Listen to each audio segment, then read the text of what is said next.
Hi guys, it's another day and another great day. Lagay muna tayo ng Aqua Force Lips. Mamaya papagpit ako. Pero ngayon magluluto muna tayo ng meron tayo ditong pork loin steak. Let's go.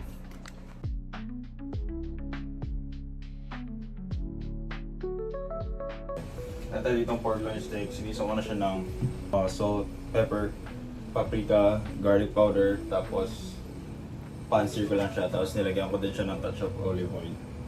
Shoutout sa Grasa Sizzling. So, ito na siya ngayon.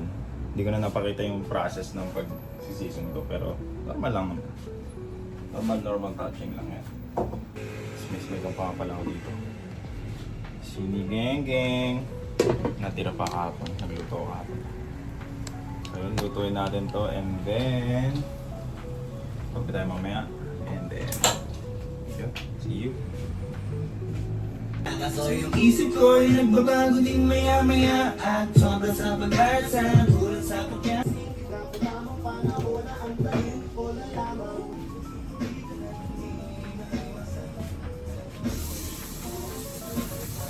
So dito, madami. Rin tayo. Talk lang, allows. So dito. Woohoo! Bro, look at that sear, bro. Super big. Yeah, bro. So dito. Lagyan natin yung garlic, butter, para di masunog yung ating oil. And then, base. You can do this, bro. Nalimutan ko yung rosemary boy. Okay, so tapos na yung ating steak. Look at that beauty, bro. Look at that beauty. Okay. One.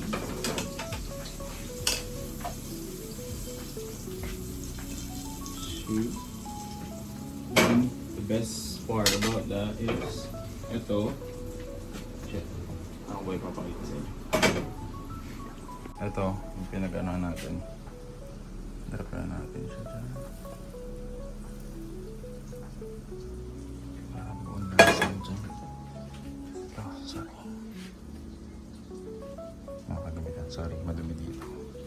Pero yan. Lagyan natin itong spoon. Tapos.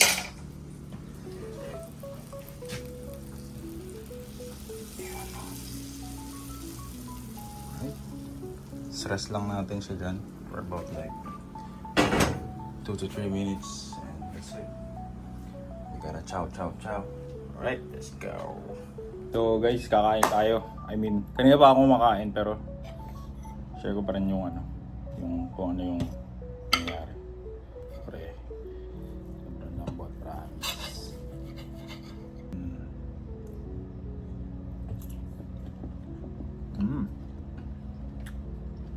Steak, rice, tapos egg. Okay. Kumaya na lang, papagupit tayo. Let's go. So yun, punta tayo ngayon sa barber shop, papagupit. It is a great day now, huh? Tignan nyo naman, napaganda ng araw.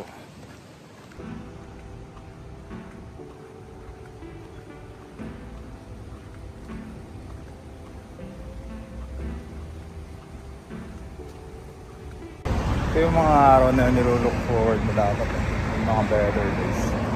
Siyempre may mga tayo, yung mga bad days, pero alam mo yun, lilipas din. Kailangan pa rin magpatuloy. Look forward mo mga ganitong araw na hindi kayo masyadong mapaka-stress. Ngayon papagupit tayo. Siyempre, kailangan natin kakashave lang. Kailangan din natin magpaka-brush. So ayan. Let's go. Alright. Classic way. Yun guys, dismayado tayo. Wala yung barbero ko. Kaya uwi. Siyempre siya lang nakaka-alam ng gupit ko eh. Loyal tayo sa barbero natin dapat. Kaya ngayon, Uwi na muna tayo, tapos punta tayo sa tropa. May kukunin tayo ng mahalagang bagay. Siguro mga sa 2 PM na ngayon dito. Punta tayo mga 3 kasi galing pa siyang trabaho. Ayan. So ngayon punta tayo sa tropa. Kukuha tayo ng gains. Gains.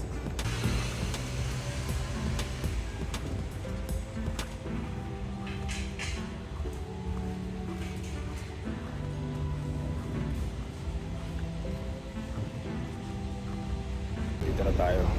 Hintayin na natin lumabas si Ate Rina para kunin yung ating experience. You know. And then, let's go sa check kasi yung kukunin ko eh. So, may punta tayo sa bangko para deposit ng check na to. Level up na naman experience natin, guys. Let's go sa bangko para deposit to. By the way, ito na nga pala yung first and last check ko sa part-time ko kasi naging off yung timing ng pagpasok ko sa part-time. Tapos sobrang high season pa. Tapos ngayon nakausap ko si Ate Reyna. Tingnan, siya yung nagpasok sa akin doon sa part-time na yun. Sinasabi niya sa akin ngayon na hindi nga daw sobrang busy. So ngayon, try kong rethink yung decision ko. Pero ewan ko kasi parang nung nakausap ko yung chef na nagsabi ako na hindi ko nga din kayang pagsabihin. Kasi sa full time ko sobrang busy. Grabe yung dating ng mga customer doon. Tapos sa morning ako magtatrabaho. Halos late night na rin talaga ako. Sobrang late na rin kasi ako nakaka-uwi pagka nga galing sa main job ko. Tapos kaumagahan magpa part-time. So ending parang nagiging mas lutang ako sa trabaho. Though naging magandang experience din sa akin yun kahit almost 1 week lang ako nag-part-time. Pero yun, another experience. Let's go. Yun, kakauwi ko lang na deposit ko na yung check. So okay na. Nasa safe hands na. Halos magwa 1 year na rin ako dito. 10 months na ako dito ngayon sa US. Before, hindi ko talaga ma-imagine na parang hindi talaga mag-sink in sa akin na nandito ako at nandito trabaho. Pero at the same time, I'm chasing my dreams na magkaroon ng experience, magkaroon ng growth, lalo na professionally tsaka sa career, magkaroon ng career growth. At the same time, siyempre, mag-save ng money. Kasi nga, ito kasi kaya ako nandito ngayon is J1 ako ngayon dito sa US. So, ang J1 is an exchange cultural program. So, basically 1 year lang siya. Tapos mag-work ka, parang through experience lang. Para lang din sa experience. Tapos after ng 1 year, required kang umuwi sa home country mo. Tapos regardless naman yun, pagka umuwi ka, regardless yung time na pwede ka ulit mag-apply ng panibagong visa. Pero ewan ko, parang less na yung possibilities na next mo is J1 ulit. Kaya mas malaki na yung possibilities at mas malaki na yung percentage na uuwi na lang ako ng Pinas after ko rito. Walang dapat na ikalumbay or ikalungkot kasi at the end of the day, you gotta step back and you just gotta see the bigger picture.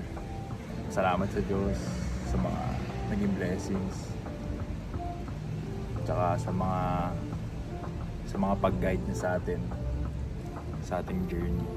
At alam ko naman na sa inyo, sa mga nanonood dyan, may kanya-kanya tayong journey, pero nasa sa atin na lang kung paano natin lakbayin yung mga journey natin. Kumbaga nasa sa atin na lang at magkakaiba naman tayo ng pag-handle kung ano yung mga pinagdadaanan natin. Kaya kung ako sa inyo, just keep your chin up and then just go on. Kaya we never know. Kailangan lang talaga magtiwala sa Diyos kung ano yung plano niya. At kung saan niya tayo dalhin is magtiwala lang tayo palagi. At alam ko naman na pagka si God na yung gumalaw, pagka galamay na ni God yung gumalaw, never niya tayong i-fail. Tsaka never niya tayong dadalhin dun sa worst case scenario, di ba? Lagi niya tayong dadalhin. Kung mapapunta man tayo sa worst case scenario, alam naman ni God na yun pa rin yung mga gagamitin niyang ways para mas maganda yung maging future, di ba? Yeah.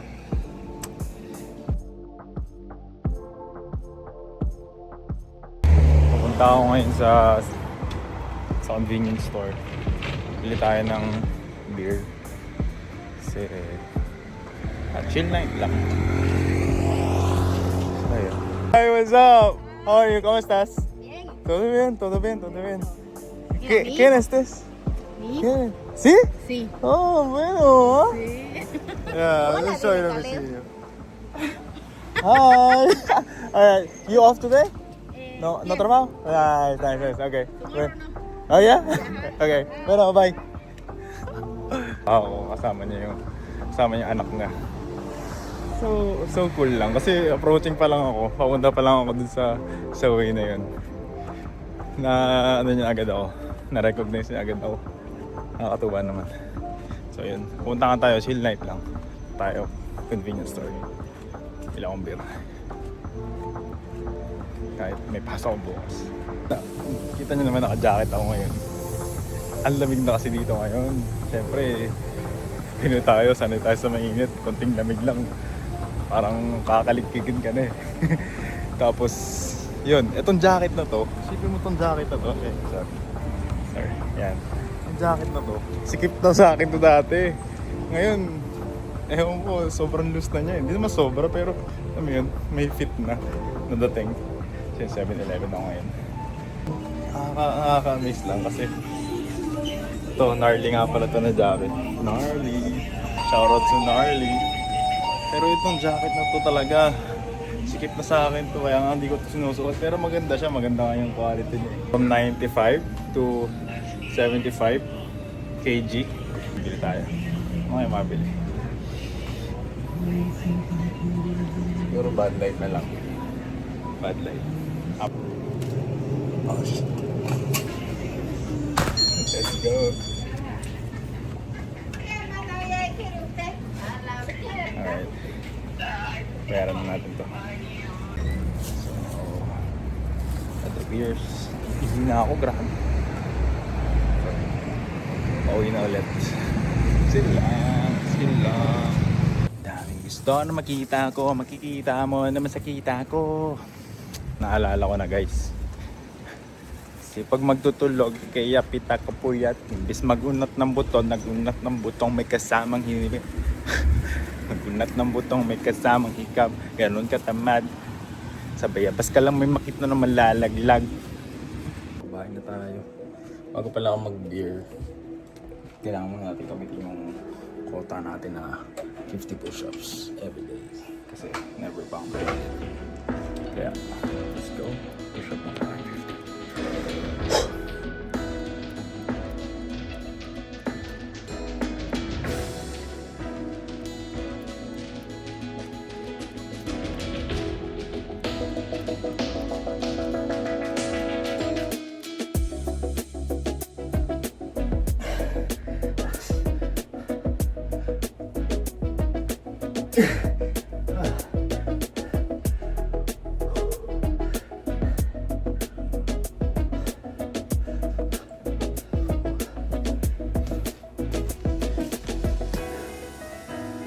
Kapagod.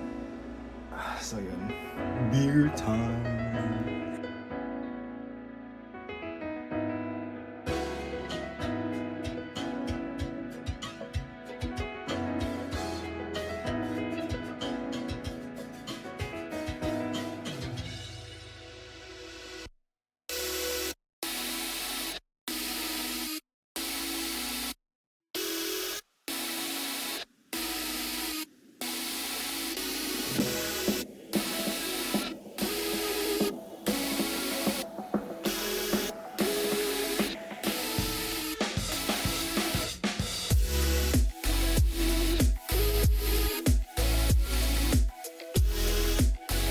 I gotta have a memory of this, you know.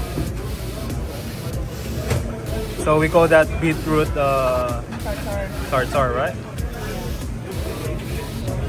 So you put the dill on top of the It's just the sauces. Oh, okay, 3 each. How about the remaining 3? Nothing. Okay. What you putting? Sesame ponzu. No. So it comes with the chips.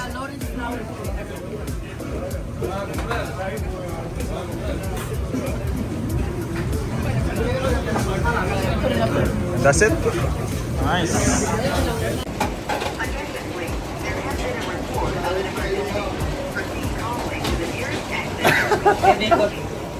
Say hi to my vlog, bro. Yeah, it's my vlog, bro. Julie!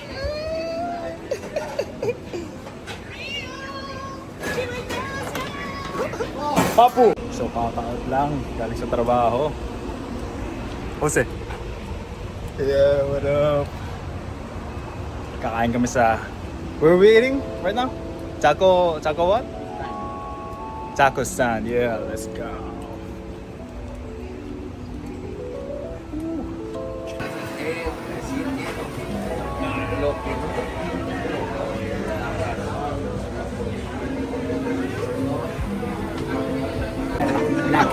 Say hi to my vlog.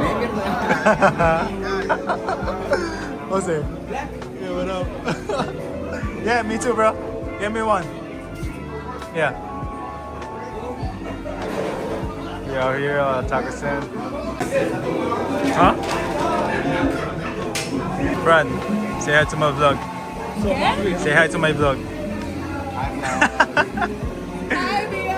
Cheers. Bye! What the fuck? Yo, Anthony, say hi to my vlog, bro. It's a video. You got this. No, no es de mano. It's a big burrito, no? It's a big burrito. ¡Qué skill! Like it big, no? Si no, ¿para qué? Ya.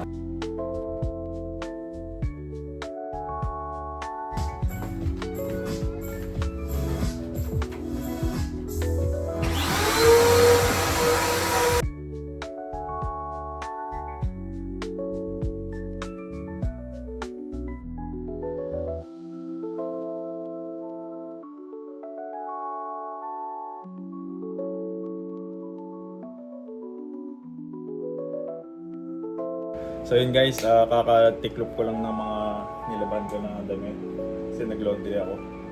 At ngayon, syempre, check it out nila ng aking gupit.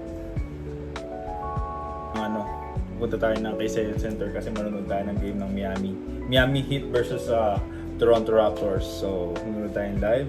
So, let's go! So yun guys, kakaligo lang natin ngayon, magbibihis naman tayo. Nag-iisip ako kung anong susuotin ko. Natik yan, moisturize tayo ng skin, syempre. Pa-flex ko nga lang din pala sa inyo itong nabili kong chain. Though chain lang siya, tapos Cuban gold, and then inattach ko lang tong medal ni St. Michael, Archangel. Siyempre St. Michael, yung nasa totoo. Flex ko na rin pala yung totoo. Totoo. Our Lady of Mount Carmel with St. Michael Archangel. Shoutout sa artist ko, kay Justin. May project kami, pero soon. Project namin, pull back. Pagbalik ko sa Pinas. Gusto mo natin, body natin tayo. Hindi naman tayo mamasin.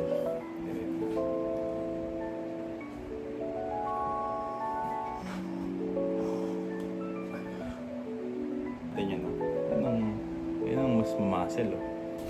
Okay? Tapos ang susuotin natin is na kicks ay syempre samba. Alright. Tapos pakita ko sa inyo. Meron tayong cap. Ako, magkakap pa ako. Ayusin ko na yung buho ko. Ewan ko. Bahala na. So, yun. Ito yung outfit ko. Galing sa amin kapag sound low. Kada galaw namin money moves. Kaya natural ang attitude. Nasa kung kayang lulain. Kaya nga ma-ere sanay na sa attitude. Eto may dala na bago. Deals galing sa bako. Kapag magdapat yung pronto, magkalabas, pasok sa auto.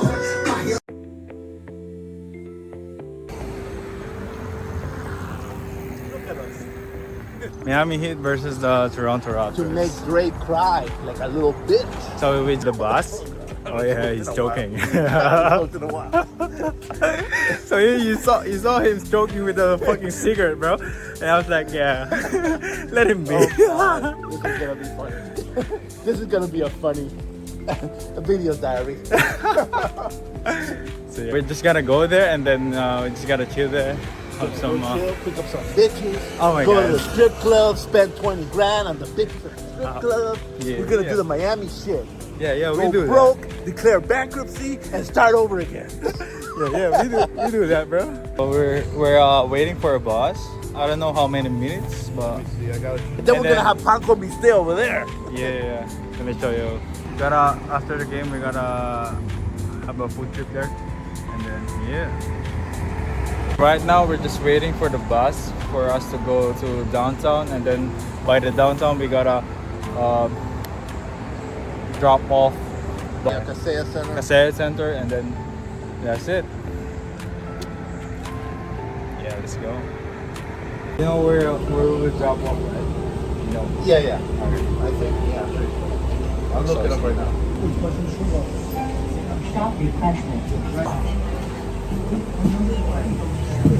Thank you. Oh, That's the Kasaya. Yeah, look at this, man. Let's go. CC. We just got a Celsius, but just like a. But we're looking for a bathroom to pee. No, not a lot. Here? What do you think? Policy prohibits re-entry once you have entered the center. We're in. We have this Christmas hats, like a Santa Claus hat, and then yeah, let's go. Let's get it. Just gotta buy some beers, bro. Let's go. You guys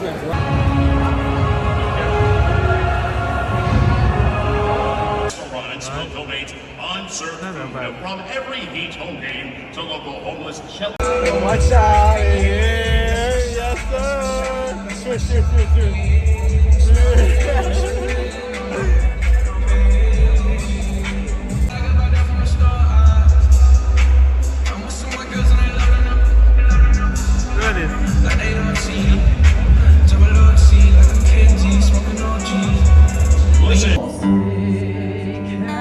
Bro, stand up, motherfucker. What are you doing, bro? I'm a tourist. Tourist. You're a tourist.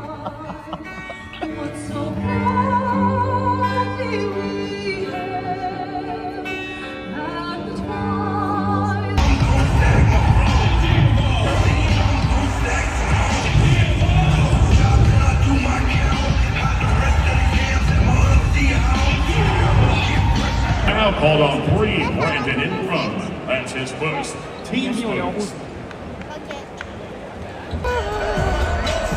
God damn! Oh my god! She said yes! She said yes! Uwi na lang talaga, tinambakan lang.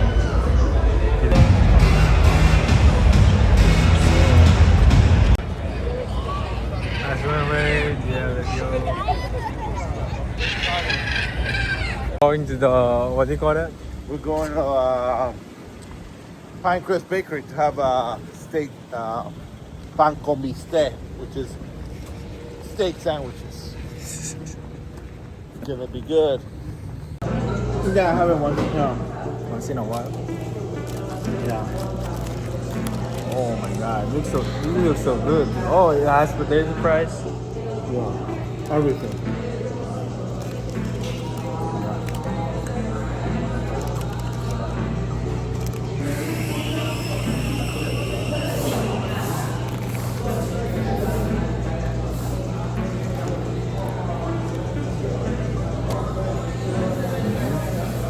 This is banging, bro. I hope you enjoyed the video. It's gonna smother this and then that's it. Let me show you.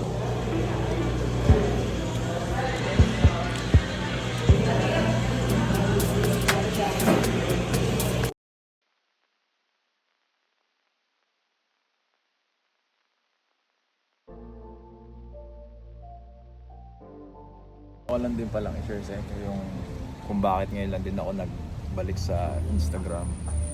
I wouldn't say na social media. Though social media account naman ang Instagram. Pero alam mo, for the past 3 months kasi tinanggal ko yung social media sa buhay ko.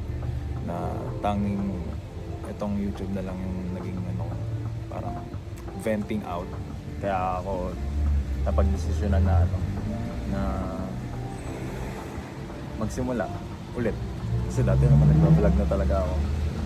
Nasa Pinas pa lang ako. Pero yun nga, nag-decide ako na magsimula ulit sa pag-vlog. Kasi nga, it's a way na parang ito yung nagpapaalis ng mga bad energy sa akin. Like yung overthinking. Like, ano yun. Parang laki naging epekto sa akin ng pag-vlog. Kahit sabihin ko na hindi man ako ganun kagaling mag-edit, pero in some way nakakatulong sa akin mentally kasi hindi naman ganun kadaling mabuhay dito ng solo, lalo na malayo ka sa pamilya mo. Pero don't wanna be dull or something, but you know, I'm just sharing kung ano yung in mind ko. Tapos yun, nagbalik ako sa social media, nagbalik lang ako sa Instagram kasi yun lang yung way ko para lang may share nga sa inyo tong journey ko or kung ano man yung vlog na ina-upload ko sa YouTube channel ko. Pero yun, sana kung ano man yung mga pagdaanan ko dito, sana is mapagpatuloy ko at na-appreciate ko yung mga nagsusuporta sa akin. Kaya shoutout sa inyo, lalo na sa mga tropa ko dyan na palagi nagsasabi na ituloy ko lang, na pwede yung ginagawa mo, ganito, ganyan. Na-appreciate ko yun. Sobrang parang yun yung gas sa sa apoy ko na parang ayos din no? May sumusuporta din talaga. Kaya nakakatuwa. Kaya sobrang helpful para sa mental health ko yun, guys. Kaya kahit sobrang liit lang ng mga ganong words nyo, na-appreciate ko ng todo yun. Kaya shoutout nga pala kay GM na sa akin, nag-push talaga na sabi niya kasi sa akin, feeling ko talaga kaya mong mag-vlog kasi nasimulan mo na dati, kailangan mo lang ulit ibalik. Sabi ko, okay, tatry ko. Tapos ito nga, nag-vlog na ako. Pero yun, it's kinda like self-redemption nung nawala ako sa social media. Napakagandang dulot sa akin nung nawala ako sa social media kasi social media is like, para sa akin is nako-cope up ako dun sa nako-cope ako dun sa energy vibes ng social media na nakesyo dapat ganito ako, ganito ako, ganyan. Ayun.